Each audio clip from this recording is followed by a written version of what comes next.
I kept telling myself that love was patient, that love meant staying quiet, staying soft, staying even when your chest felt heavy every single night.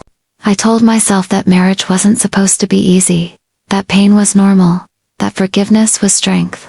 I whispered those lies to myself, while lying next to a man who slept peacefully, unaware, maybe uncaring, that the woman beside him was slowly disappearing.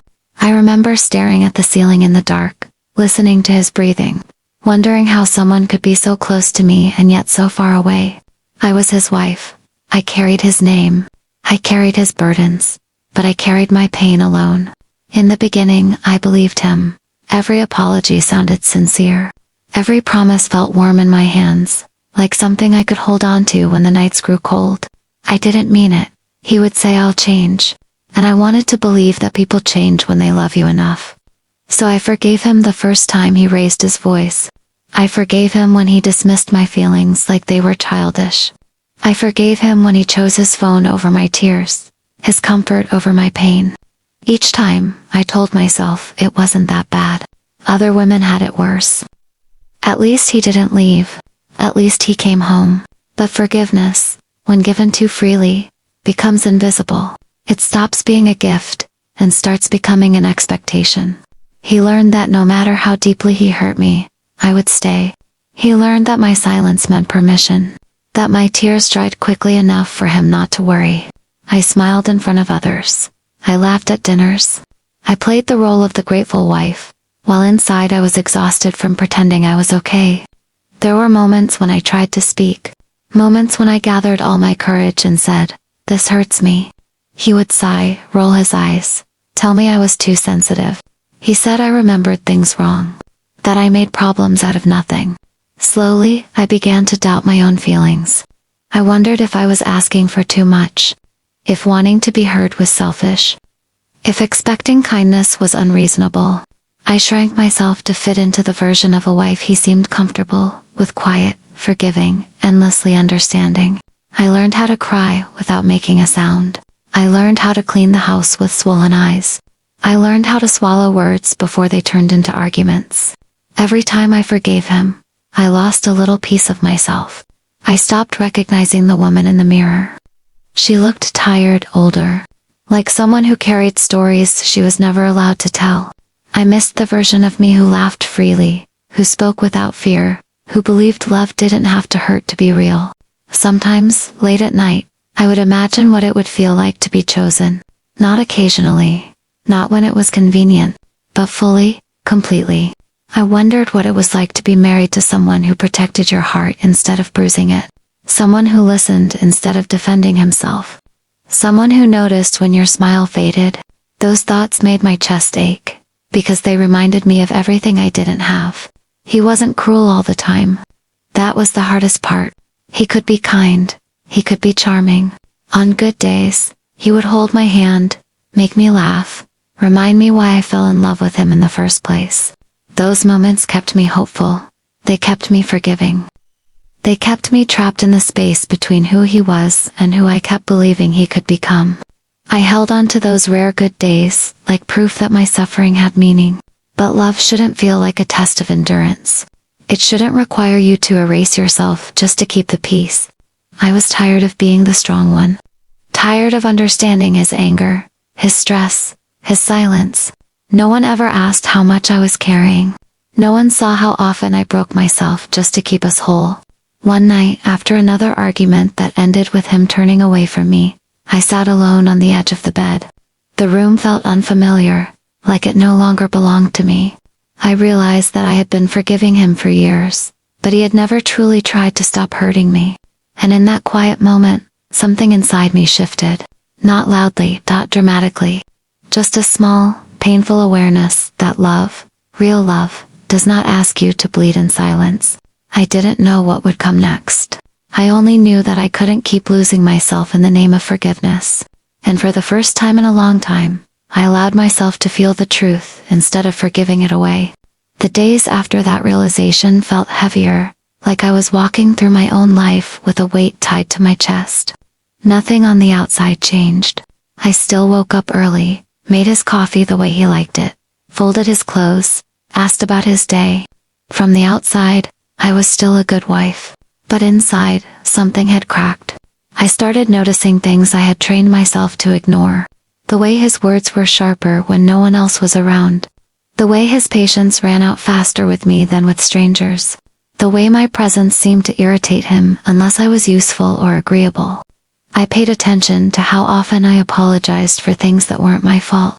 Sorry for talking too much. Sorry for being quiet. Sorry for feeling hurt. Sorry for needing reassurance. It felt like my existence came with an apology attached. And the more I noticed it, the harder it became to pretend this was normal. I wondered how I had convinced myself that love was supposed to feel like constantly walking on broken glass. Careful not to bleed too much. Careful not to complain. I tried again to talk to him. Not with anger, not with accusations. Just honesty. I told him I felt lonely even when we were together. I told him his words stayed with me long after arguments ended. I told him I needed kindness, not just loyalty on paper. He listened with his arms crossed, his face distant. When I finished, he said I was overreacting. He said he was tired of being made the villain. He said I should be grateful for everything he did provide. In that moment, I understood that he wasn't hearing me. He was defending himself against a version of me he didn't want to understand. That night I cried in the bathroom with the water running so he wouldn't hear me. I stared at my reflection and barely recognized the woman looking back. Her eyes looked dull, like they had learned not to hope too much. I pressed my hand against my chest and felt how tight everything was, like my heart had been holding its breath for years. I wondered how long a person could live like this before something inside them completely shut down. I thought about all the times I had stayed silent to keep the peace. All the times I chose forgiveness over self-respect, because I believed love meant sacrifice. No one told me that sacrifice without care turns into slow destruction. I had been so focused on saving the marriage that I never asked if it was saving me. I had been loyal to someone who treated my pain like an inconvenience. There were days I felt strong, convinced that awareness alone was enough to change things. Then there were days I felt weak, missing the comfort of denial. It was easier when I believed his apologies. Easier when I blamed myself. Seeing the truth meant carrying it alone, because I knew he wasn't ready to face it with me. Sometimes I wished he would do something unforgivable, something obvious, something final. But his hurt came in quiet ways, in words said casually, in affection withheld, in moments where I needed him and he chose himself. I started to notice how small my world had become. I stopped sharing my thoughts with friends because I didn't want to explain. I avoided family gatherings because I didn't want to pretend. I told myself I was just tired, just busy. But the truth was, I didn't know how to be myself anymore. I had shaped my life around keeping him comfortable, even if it meant being uncomfortable every single day. At night, lying next to him, I felt like a guest in my own marriage. His back turned to me, his phone glowing in the dark, his attention somewhere else. I wondered if he ever thought about how his words landed. If he ever noticed how quiet I had become. If he ever missed the woman I used to be. Or if this version of me, smaller, quieter, easier, was exactly what he wanted. I wasn't angry all the time. Mostly, I was sad. Sad that love had turned into endurance. Sad that forgiveness had been mistaken for weakness. Sad that the person who promised to protect my heart had been the one hurting it the most. I felt grief for a marriage that existed more in my hopes than in reality. One evening, as I watched him laugh at something on his screen while I sat beside him in silence, I felt an unexpected calm, a painful kind of clarity. I realized that I could keep forgiving him forever, and nothing would change unless I changed. And that scared me more than his anger ever did. Because it meant accepting that love alone could not fix what respect never existed to support. I didn't know what choosing myself would look like. I only knew that continuing like this meant slowly disappearing. And for the first time, I allowed myself to admit that I was tired of being the only one fighting for something that kept hurting me. The change didn't happen all at once. It was quiet, almost invisible, like the way the tide pulls back before anyone notices the shore is different. I began by observing instead of explaining myself. I stopped trying to convince him that my pain was real. I stopped chasing conversations that always ended with me feeling smaller. When he spoke sharply, I no longer rushed to soften his mood. When he ignored me, I didn't beg for attention. Not because I didn't care, but because I was learning how much of myself I had been giving away just to keep him comfortable. He noticed the shift before he understood it. He asked why I was so quiet. He asked why I seemed distant. The irony didn't escape me. I had been quiet for years, but only now did it bother him. I told him I was tired. That was the truth, even if it wasn't the whole story. Tired of explaining. Tired of forgiving. Tired of feeling like love was something I had to earn through patience and pain. There were moments when doubt crept in. Moments when I wondered if I was being unfair. He wasn't the worst husband. He didn't hit me. He didn't leave. He paid the bills. He showed up when it mattered to him. Those thoughts tried to pull me back into the old pattern, the one where I minimized my hurt because others had it worse. But then I remembered how often I cried alone. How often I felt invisible. How often I questioned my worth in the presence of the person who was supposed to know me best. I began to see the pattern clearly. Hurt, apology, forgiveness, repeat. Each cycle left me weaker and him unchanged. Forgiveness had become predictable. Safe. He never had to face consequences, because my love erased them.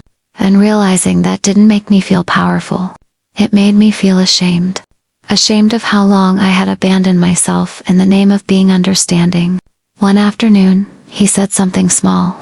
Something casual, a joke at my expense.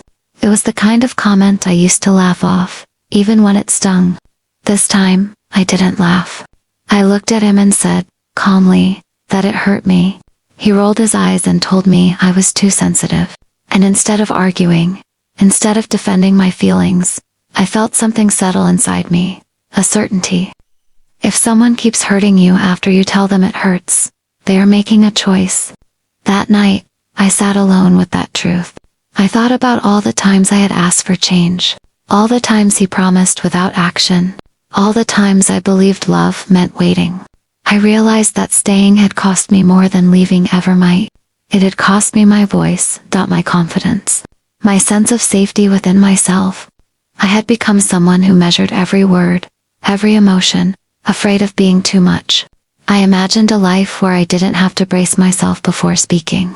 A life where silence didn't feel heavy. A life where love didn't require constant self-sacrifice.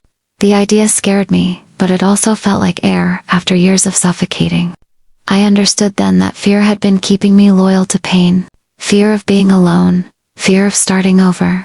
Fear of admitting that what I fought so hard for was slowly breaking me. He sensed the distance growing. He accused me of pulling away, of changing, of giving up.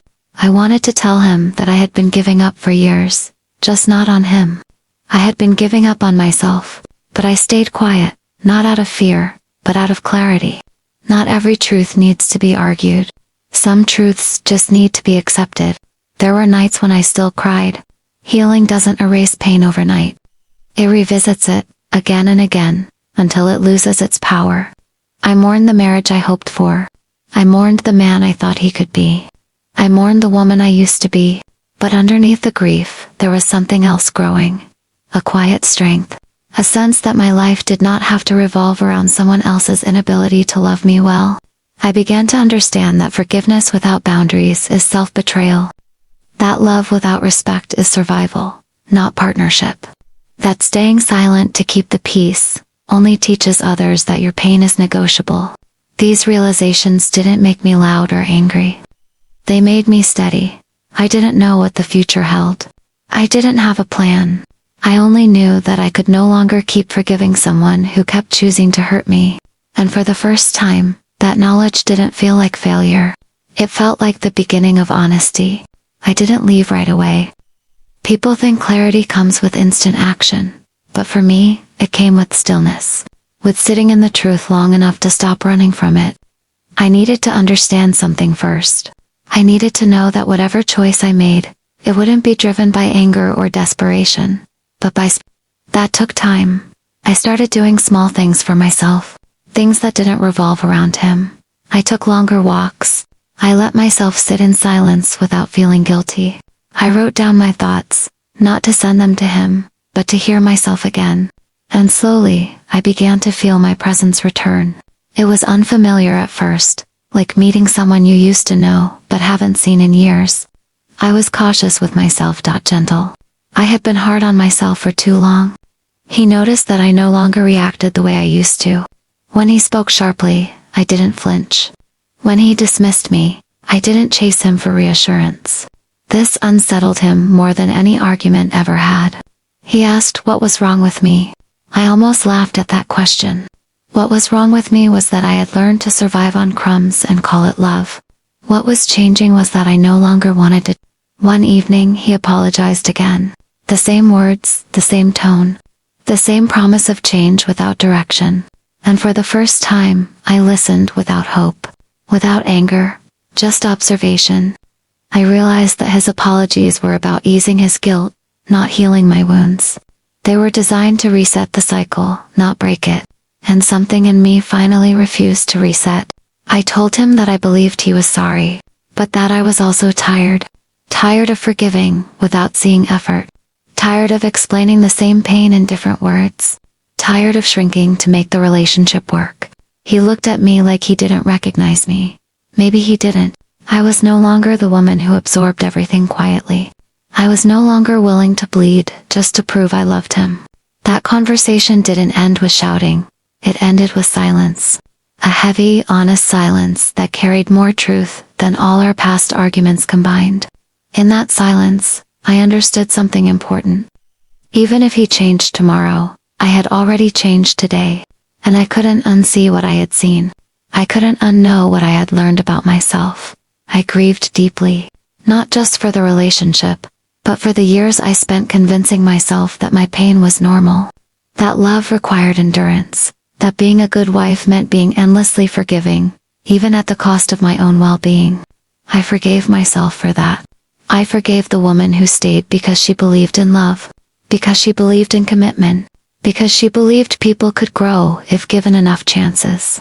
But forgiveness, I learned, is not permission for repeated harm. It is not an obligation. It is not a reason to stay where you are not valued. Forgiveness can exist without access. Love can exist without proximity. And sometimes, the bravest thing you can do is stop asking someone to stop hurting you and start choosing not to be there for it anymore. I don't know how my story ends. I only know how it continues. It continues with honesty, with boundaries, with the understanding that I deserve a love that does not require constant recovery. A love that does not confuse pain with patience. A love that feels safe, not survivable. If you are listening to this and seeing yourself in my story, know this. Love should not feel like something you have to endure. Forgiveness should not cost you your voice. And staying should never mean losing yourself. You are not weak for loving deeply, but you are allowed to stop forgiving what keeps breaking you. I kept forgiving, he kept hurting me. And one day, I finally chose to stop hurting myself.